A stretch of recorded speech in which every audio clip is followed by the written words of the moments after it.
지금 이스라엘은 길 위에 서 있습니다. 하나님의 비유입니다. 이렇게 사람의 마음은 항상 갈릴길에 섭니다. 이 갈림길에서 하나님은 그들이 옛적 길이라고 표현하신, 즉 신앙의 선조들이 삶의 기준으로 삼았던 여호와 하나님이 주신 율법의 길을 가기를 권유하십니다. 그 길을 가야 하나님의 평강이 함께합니다. 그러나 안타깝게도 그들은 그 길을 가지 않겠다고 선택합니다. 지금 이스라엘이 가는 길의 끝에는 재앙이 있다고 말씀하십니다. 이 재앙은 그들의 선택이자 그들 생각의 결과입니다. 율법의 길을 버린 그들이 잘하는 것은 제사 올리는 것입니다. 그들이 제사에 올리는 향품은 하나님이 만들라고 지시한 향이 아닙니다.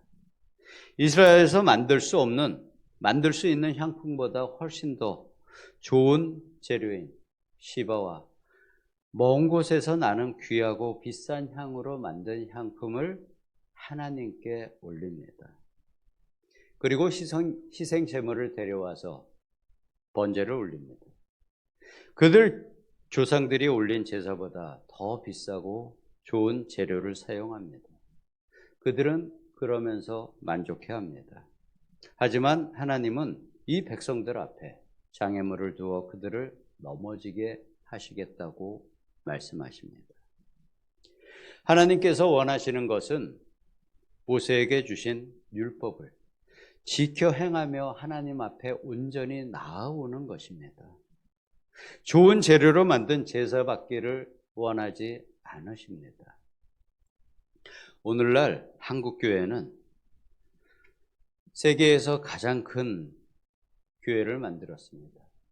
많은 대형 교회를 설립하였습니다.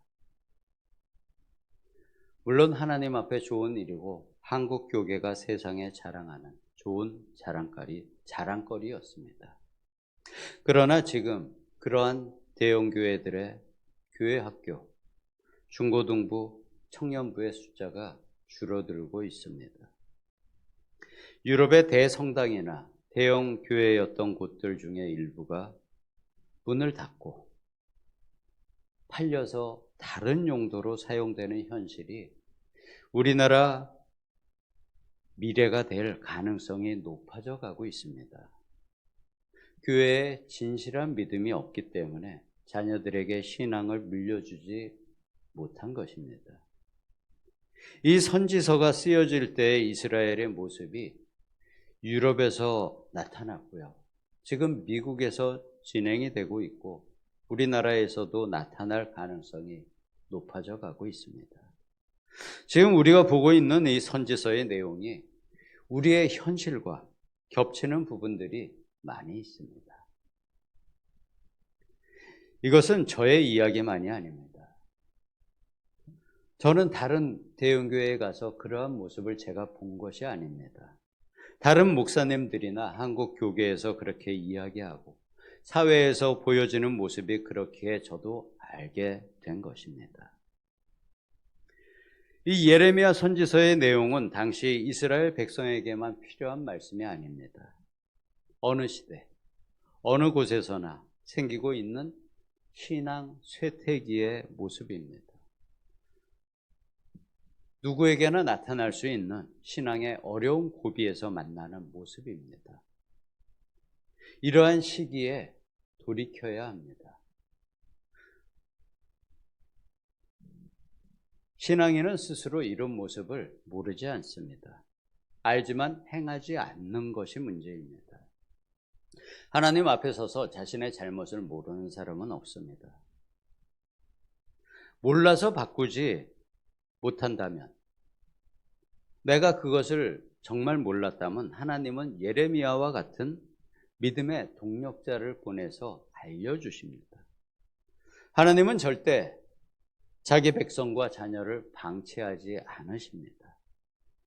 단지 하나님이 보여주셔도 보지 못하고 들려주어도 듣지 못하고 생각나게 해주셔도 내가 거부하여 받아들이지 않는 것입니다.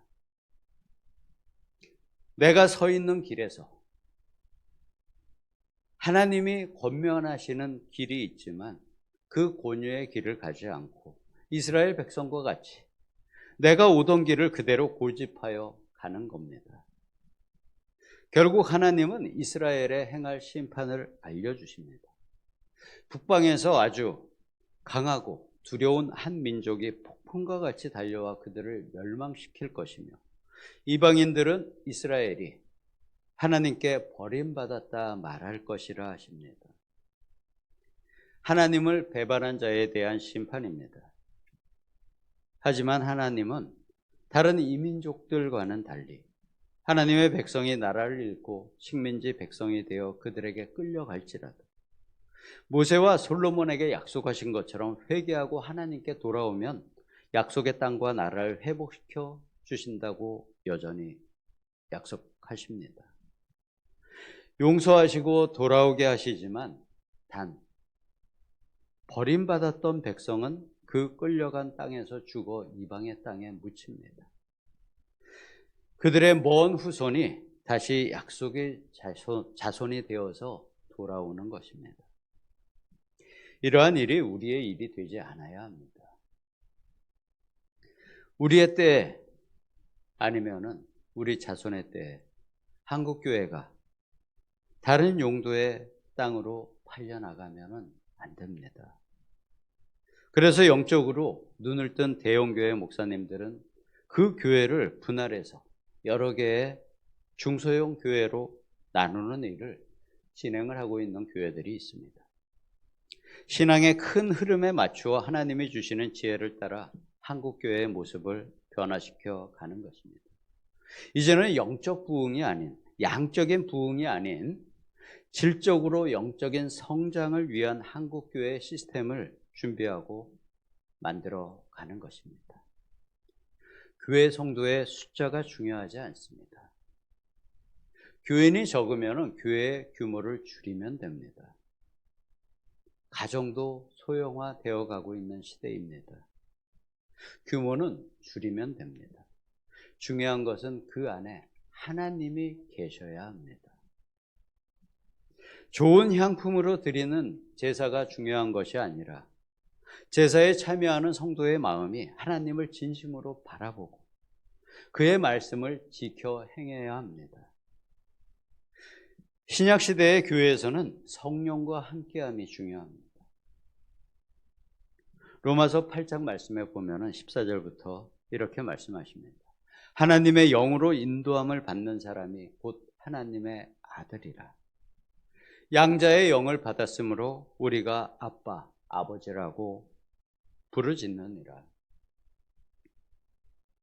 성령이 친히 우리의 영과 더불어 우리가 하나님의 자녀인 것을 증언하시나니 자녀이면 또한 상속자, 곧 하나님의 상속자요 그리스도와 함께한 상속자니 우리가 그와 함께, 즉 예수님과 함께 영광을 받기 위하여 고난도 함께 받아야 할 것이라. 이렇게 말씀하십니다. 우리 교회도 성령의 인도를 받는 교회가 되어야 하고 또 성령의 인도를 받는 우리 성도가 되어야 합니다. 모세의 율법을 지켜 행하는 것이 옛길이라면 성령의 인도를 받는 길은 우리에게 열어주신 새 길입니다. 예수님께서는 우리에게 내가 길이요 진리요 생명이라 말씀하셨습니다. 바로 이렇게 우리에게 주신 성령을 따라 함께 행하는 길이 바로 우리에게 주신 새롭게 주신 새 길입니다. 우리 모두 이렇게 성령의 인도를 따라 한 성령 안에서 함께 하나 되어 하나님 앞에 나아가는 한세 사람의 교회가 되기를 예수님의 이름으로 축복합니다. 아멘. 기도하겠습니다. 주님, 우리의 길을 밝혀 인도하여 주시고 함께하여 주심에 감사드립니다. 주님과 함께 아버지 앞에 온전히 서기를 예수님의 이름으로 기도드립니다. 아멘.